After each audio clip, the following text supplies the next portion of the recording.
Ah bah enlève des photos. Mais non. Je mets quoi, soldat, héros ou légende? Non mais là c'est la difficulté.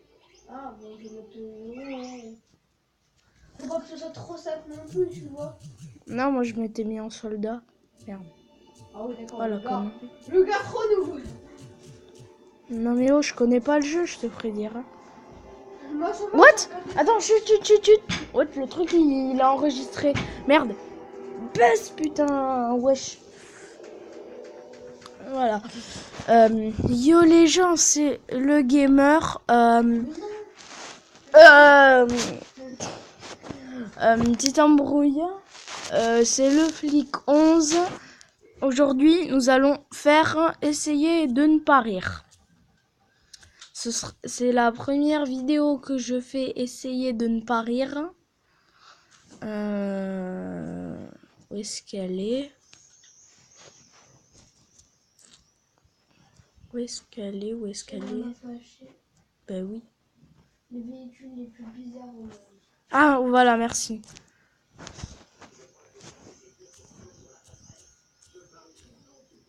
Les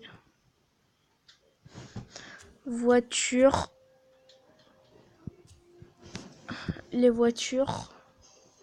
Voilà. Regardez bien, c'est essayer de ne pas rire. La voiture est l'un des moyens de transport les plus populaires du monde. Si la plupart d'entre nous se contentent d'avoir un modèle courant ou récent, certains choisissent des voitures plutôt étranges ou même carrément incroyables. Aujourd'hui, laissez-moi vous présenter les 10 voitures les plus étranges du monde.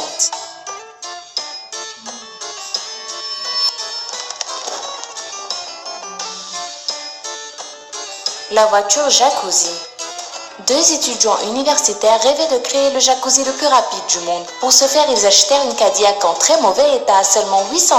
Ils retirèrent les sièges et modifièrent la transmission. Ils rétablir ensuite la carrosserie et créèrent un jacuzzi en fibre de verre. Le plus étonnant, c'est que c'est dans le coffre qu'ils décidèrent de mettre la salle des machines.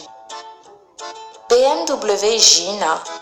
N'ayant pas de carrosserie, la BMW Gina est couverte par une membrane fabriquée à partir d'une matière flexible et résistante et dotée d'une couche superficielle qui change de forme au fur et à mesure qu'elle est alimentée par des mécanismes mécaniques à l'intérieur de la voiture. Ce modèle n'est cependant qu'un prototype. Nous ne sommes pas prêts de voir circuler cette voiture avant au moins quelques années.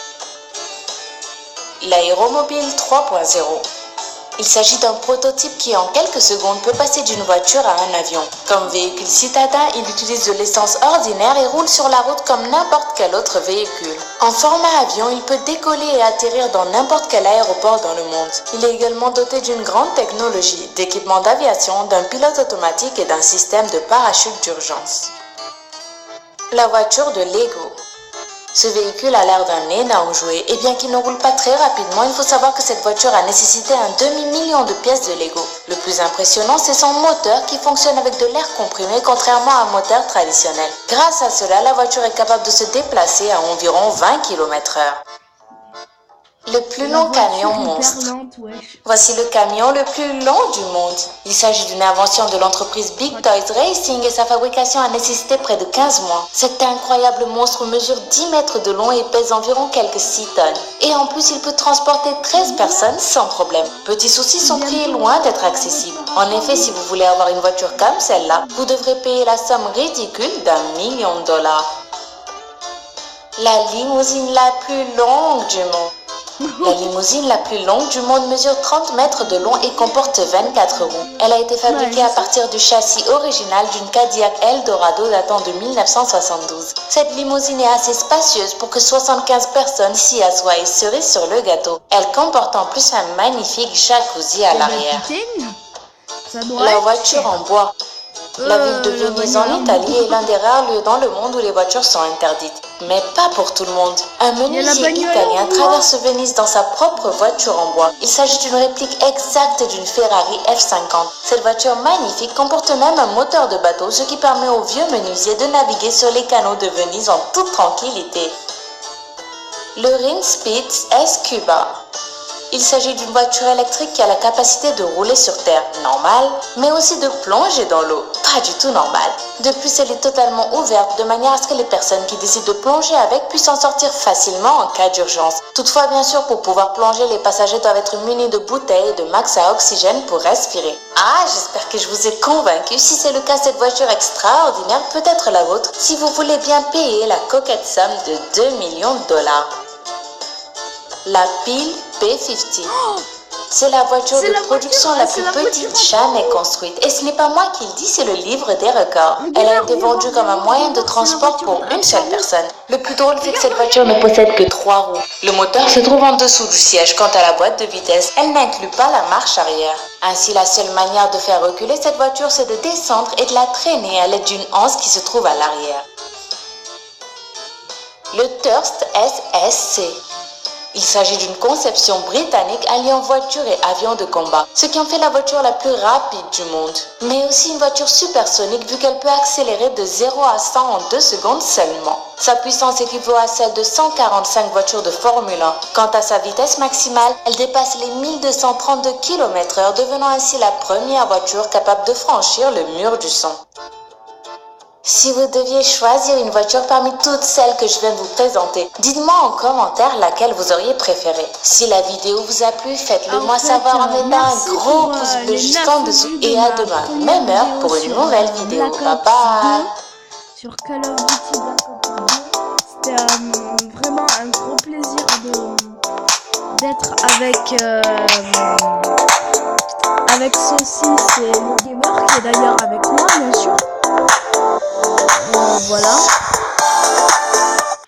Ensuite, je vous propose quand même, c'est pas une vidéo essayer de ne pas rire, c'est aussi essayer de ne pas avoir peur, merde. Hello les gens, comment allez-vous aujourd'hui? On est déjà si loin de l'été.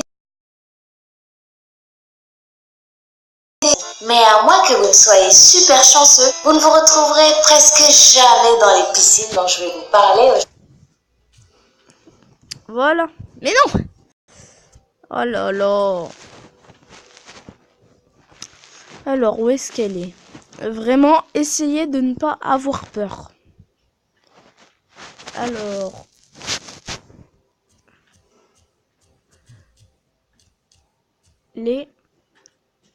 Non, pas les vidéos les plus flippantes, parce que même moi, je suis pas assez courageux.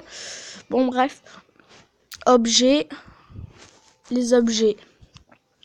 Bingo! Je vais vous en montrer certains parce que... S'il te plaît, si tu es jeune, sensible ou les...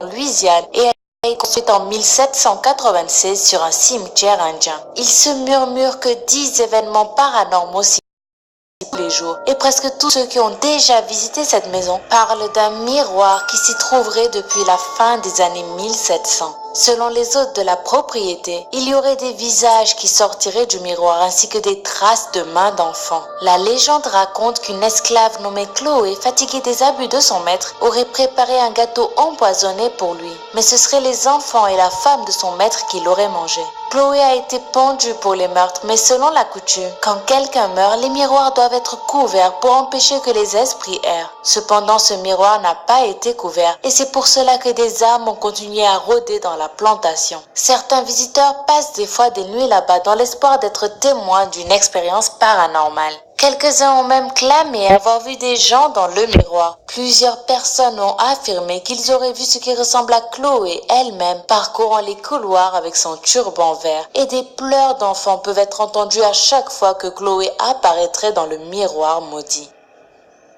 La chaise Busby. Un meurtrier nommé Thomas Busby a été condamné à la pendaison en 1702. Avant de mourir, on lui a demandé quel était son dernier souhait, comme de coutume. Thomas a demandé à manger dans son auberge favorite qui se trouvait à Thirsk en Angleterre. Quand il finit de manger, il s'est levé et a déclaré solennellement que quiconque oserait s'asseoir sur cette chaise après lui mourrait instantanément et brusquement. Après cet incident, le propriétaire de l'auberge décida de ranger la chaise dans un coin de la salle et tout le monde l'a oublié. Et pourtant, l'histoire n'allait pas s'arrêter là. En 1967, 2 pilotes de l'armée de l'air royale sont entrés dans le bar et ont exigé de s'asseoir sur la fameuse chaise. Après avoir quitté le bar, leur camionnette s'est écrasée contre un arbre et ils moururent instantanément. En 1970, un maçon fatigué vint s'asseoir sur cette chaise. Il trouva la mort dans l'après-midi même en tombant dans un trou sur son lieu de travail. Peu de temps après, la femme de ménage du bar en trébuchant tomba sur la chaise. Je vous promets qu'elle mourut un mois plus tard d'une tumeur du cerveau. Même lorsque le propriétaire du bar cacha la chaise dans une cave, elle réussit quand même à coûter la vie à une autre personne.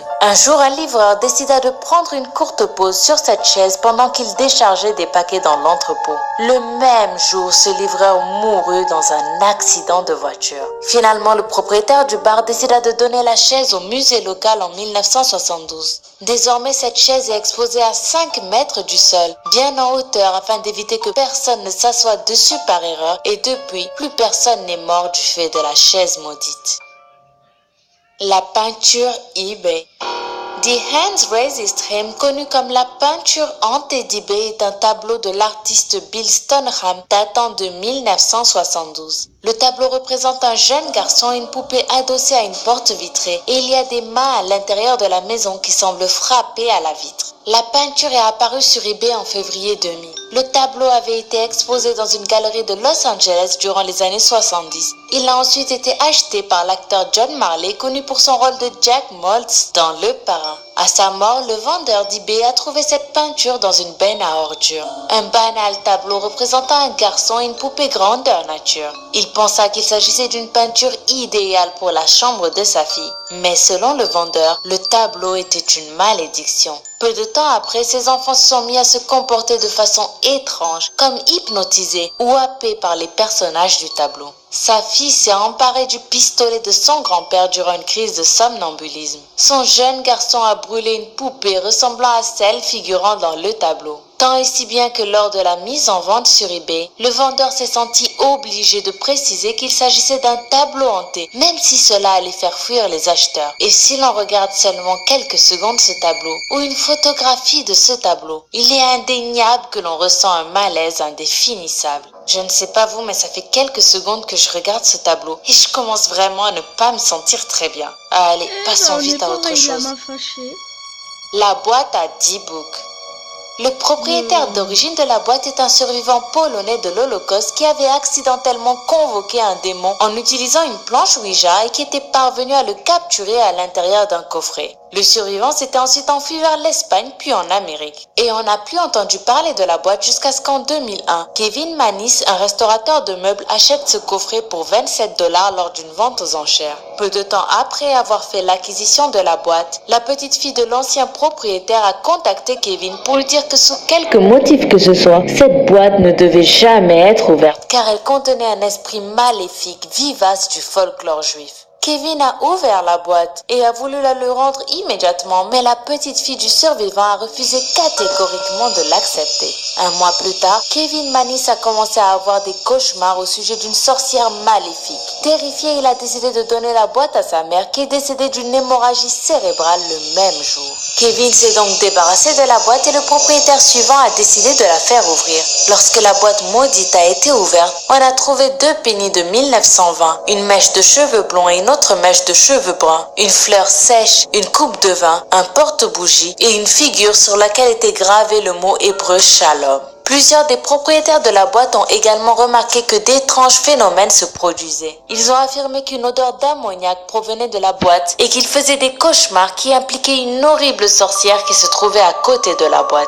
Tous les propriétaires ont aussi remarqué avoir perdu leurs cheveux, avoir reçu des coups et parfois avoir ressenti des courants électromagnétiques inhabituels. Le dernier propriétaire, Jason Hexton, fatigué de subir quotidiennement des manifestations de l'au-delà, a fini par décider de sceller définitivement le coffret et plus personne n'en a jamais entendu parler. Si vous avez envie d'en savoir plus sur ce coffret, son histoire a inspiré. Et voilà, c'est tout pour cette vidéo. Essayez de ne pas rire et essayez de ne pas avoir peur. J'espère qu'elle vous aura plu. C'était le Flic 11. À plus YouTube.